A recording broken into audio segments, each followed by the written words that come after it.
نحمده ونصلي ونسلم على رسوله الكريم اما بعد فاعوذ باللہ من الشیطان الرجیم بسم اللہ الرحمن الرحیم۔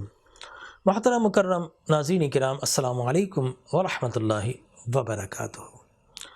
ناظرین کرام، میں نے گزشتہ اپنی گفتگو میں عرض کیا تھا کہ اللہ دیکھ رہا ہے، وَنَحْنُ أَقْرَبُ إِلَيْهِ مِنْكُمْ وَلَكِنْ لَا تُبْصِرُونَ۔ وہ قریب نہیں، اقرب ہے۔ کہاں سے؟ ہماری یہ جو آرٹریز ہے نا، جس کو آپ شہرک کہتے ہیں، اللہ تبارک و تعالی ایشیاٹک آرٹریز سے بھی قریب ہے، اللہ تبارک و تعالی کیروٹڈ آرٹری سے بھی قریب ہے، لہٰذا وہ اتنا قریب ہے، کہا نہیں قریب نہیں اقرب ہوں۔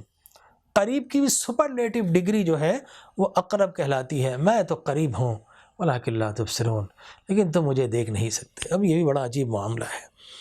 دیکھیے، جب کوئی چیز قریب آ جائے تو آپ واقعی اسے نہیں دیکھ سکتے۔ ہماری جو آئیڈیل آئی سائڈ ہے نا، آئی فیلڈ، وہ 6x6 ہے، لیکن جیسے جیسے چیزیں قریب آتی ہیں ویسے ویسے آنکھیں اسے دیکھنے سے قاصر رہتی ہیں۔ مثال کے طور پر یہ انگلی ہے، دور تھی آپ کو نظر آ رہی ہے، قریب آپ کریں گے آہستہ آہستہ تو آپ کبھی ایکسپیرینس کیجئے گا یہ غائب ہو گئی۔ کیوں غائب ہو گئی؟ اس لیے کہ جب قریب چیز آتی ہے نا، آپ کی آنکھوں میں دو کینتھس ہے، یہ لیٹرل کینتھس، یہ میڈیل کینتھس۔ تو میڈیل کینتھس کے اوپر آپ کا کورنیا جب بالکل آ کر اس طرف آ جاتا ہے تو آپ کا جو اینگل ہے وہ صفر ہو جاتا ہے۔ جب صفر ہو جائے تو چیزیں نظر نہیں آتی۔ تو یاد رکھیے، جو قریب ہو وہ نظر نہیں آتا۔ اب قریب کو دیکھنا چاہتے ہیں تو فرمایا الصلاۃ معراج المومنین، نماز مومنین کی معراج ہے، نماز میں جائیے، اللہ آپ کو اوج و کمال بھی عطا فرمائے گا، اپنی معرفت کی لذتی بھی عطا فرمائے گا۔ تو ایک نماز کو آئینہ بنا لیجیے۔ جس طرح قریب کی بات کرتے ہوئے ناک قریب نظر نہیں آتی، یہ آنکھ قریب ہے، دکھاتی ہے، لیکن کنکر پڑ جائے تو محسوس تو کرواتی، دکھاتی نہیں۔ دیکھنے کے لیے آپ کیا کرتے ہیں؟ آپ کا چہرہ قریب ہے، دکھاتی نہیں۔ آپ ایک دوسرے کا چہرہ دکھائیں گی، اپنا نہیں دکھائیں گی۔ اپنا چہرہ دیکھنا چاہے، آنکھ کا کنکر دیکھنا چاہے، اپنی ناک، اپنی شبات دیکھنا چاہے تو کیا کرتے ہیں؟ آئینے کو وسیلہ بناتے ہیں، آئینہ سامنے رکھتے ہیں، چہرہ نظر آتا ہے، اب آنکھ دکھائے گی۔ اسی طریقے سے اگر آپ چاہتے ہیں کہ رب کے جلوے نظر آئیں، وہ اقرب تو ہے، اس اقرب کو دیکھنا ہے تو پھر رسول مکرم صلی اللہ علیہ وسلم کا وسیلہ آئینہ بنا لیجئے۔ چہرہ مصطفیٰ کا ہوتا ہے، جلوے خدا کے چمک رہے ہوتے ہیں۔ تو یقینی طور پر یہی ایک سہارا ہے جو اللہ نے ہمیں عطا فرمایا۔ لہٰذا رب اقرب ہے، قریب ہے، اور قریب نظر نہیں آتا۔ اس کو دیکھنے کے کچھ پیمانے، اسے محسوس کیجئے۔ یقینی طور پر اللہ تبارک و تعالیٰ قریب ہے، اور جب اس کے قرب کا احساس ہر وقت آپ کو رہے گا تو یقین جانیے آپ بے شمار برائیوں سے بھی بچ جائیں گے، اور آپ کے اعضاء، آپ کے آرگنس، آپ کی ظاہر، آپ کا باطن، آپ کا قلب، آپ کا قالب، آپ کی نیت، حضور یہ قلب، سب کچھ بدل جائے گا، گویا دنیا بدل جائے۔ اگر آپ رب کے قرب کو محسوس کرنا شروع ہو جائیں تو آپ کے اندر کیا کیا تبدیلی آ سکتی ہے۔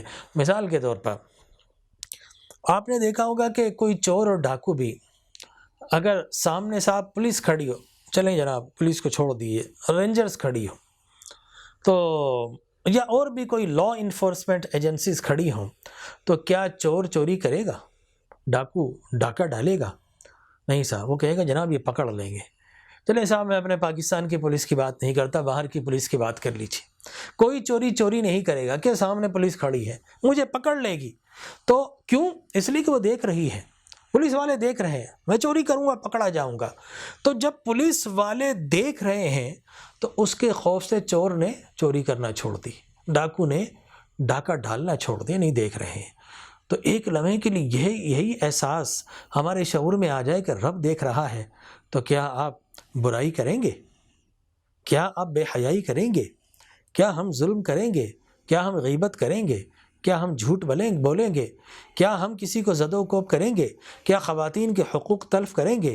کیا ہم اپنے گھر کے اندر اپنے ماں باپ کے حقوق صحیح ادا نہیں کریں گے؟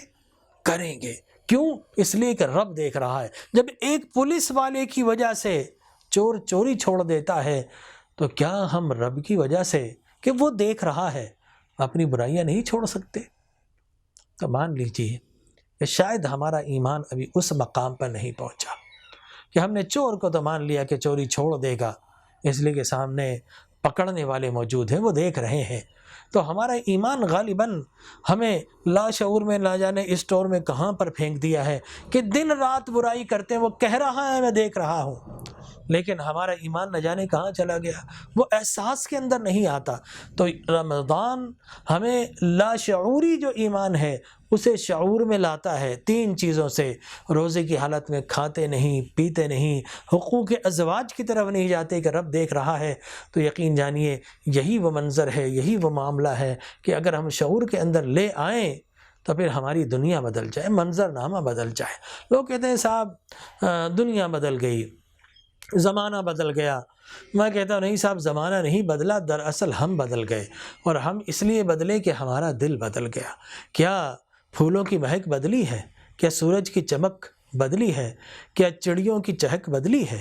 کیا سورج اور آسمان کی گردش بدلی ہے؟ کچھ نہیں بدلا صاحب، ویسا ہی ہے سب کچھ ہمیشہ سے۔ دراصل ہمارے مزاج بدل گئے، دراصل ہم بدل گئے، ہمارا رہن سہن بدل گیا۔ اس لیے ہم کہتے ہیں زمانہ بدل گیا، زمانہ خراب نہیں ہوا، دراصل ہمارا دل خراب ہو گیا۔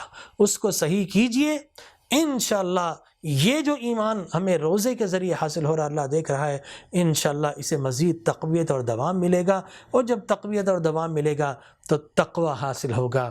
تقوی حاصل ہوا تو آپ رب کے محبوب بن جائیں گے۔ وہ تو ہمارا محبوب ہے، رب کو بھی محبوب بنا لیجیے۔ دعا کیجیے اللہ تبارک و تعالی اس ماہ سیام میں ہمیں اپنی محبت کے جام عطا فرمائے، اپنی محبت کے راستے پر چلائے۔ آمین۔ وآخر دعوایا ان الحمد للہ رب العالمین۔